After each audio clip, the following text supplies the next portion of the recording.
കുടുംബവിളക്ക് പരമ്പരയിൽ ശീതൾ എന്ന കഥാപാത്രത്തെ വളരെ മികച്ച അഭിനയം കാഴ്ചവെച്ചുകൊണ്ടിരിക്കുകയാണ് നടി മൃദുല വിജയുടെ അനുജത്തി പാർവതി സഹപ്രവർത്തകനായ അരുണിനെ വിവാഹം ചെയ്യുന്നത്.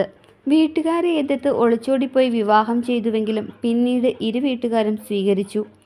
യാമി എന്ന മകളും പിറന്നു. സന്തോഷത്തോടെയുള്ള ജീവിതം മുന്നോട്ടു പോകവെയാണ് പാർവതിയുടെ വീഡിയോയിൽ ഭർത്താവ് അരുണിൻ്റെ അസാന്നിധ്യം ആളുകൾ ചോദ്യം ചെയ്തത്. എന്തുകൊണ്ടാണ് അരുൺ ഇപ്പോൾ വീഡിയോകളിൽ ഇല്ലാത്തത്?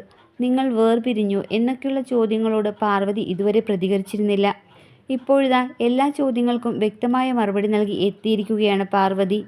നിങ്ങളുടെ എല്ലാവരുടെയും ചോദ്യങ്ങൾക്ക് മറുപടി നൽകാൻ ഇപ്പോഴാണ് അവസരം ലഭിച്ചത്. അതെ, ഞങ്ങൾ രണ്ടുപേരും വേർപിരിഞ്ഞു. കഴിഞ്ഞ 10-11 മാസങ്ങളായി ഞങ്ങൾ വേർപിരിഞ്ഞാണ് താമസിക്കുന്നത്. അപ്പോഴൊക്കെ നിങ്ങൾ ഇതേക്കുറിച്ച് ചോദിച്ചപ്പോൾ മറുപടി പറയാതിരുന്നത് മനഃപൂർവ്വമല്ല. എന്തെങ്കിലും ഒരു തീരുമാനമാവുന്നതുവരെ വന്ന് പറയുന്നത് ശരിയാണ് എന്ന് എനിക്ക് തോന്നിയില്ല. ഇപ്പോൾ തീരുമാനമായി, ഞങ്ങൾ വേർപിരിഞ്ഞു. സ്വാഭാവികമായും അടുത്ത ചോദ്യം എന്ത് കാരണം കൊണ്ടാണ് പിരിഞ്ഞത് എന്നാവും. അത് പറയാൻ ഞാൻ താല്പര്യപ്പെടുന്നില്ല. അത് ഞങ്ങളുടെ വ്യക്തിപരമായ കാരണമാണ്. ചിലരൊക്കെ അത് പറഞ്ഞ് പിരിയും. ഞാൻ അത് പറയാൻ ആഗ്രഹിക്കുന്നില്ല. അടുത്ത ഒരു കാര്യം, ഞാൻ ഈ കാര്യം പുറത്തു പറയുന്നതിലൂടെ പല മോശം കമൻറ്റുകളും ഓൺലൈൻ വാർത്തകളും വരും. കാരണം എൻ്റെ കല്യാണം കഴിഞ്ഞത് ആ രീതിയിലാണ്. നിങ്ങൾക്ക് എന്തും എഴുതാം. എല്ലാം ഏറ്റുവാങ്ങാൻ തയ്യാറായിട്ടാണ് ഞാനുള്ളത്. പക്ഷേ എന്ത് പറയുമ്പോഴും എഴുതുമ്പോഴും ഓപ്പോസിറ്റ് നിൽക്കുന്ന ആളുകളുടെ മാനസികാവസ്ഥ കൂടി മനസ്സിലാക്കുക. അത്രയേ ഉള്ളൂ.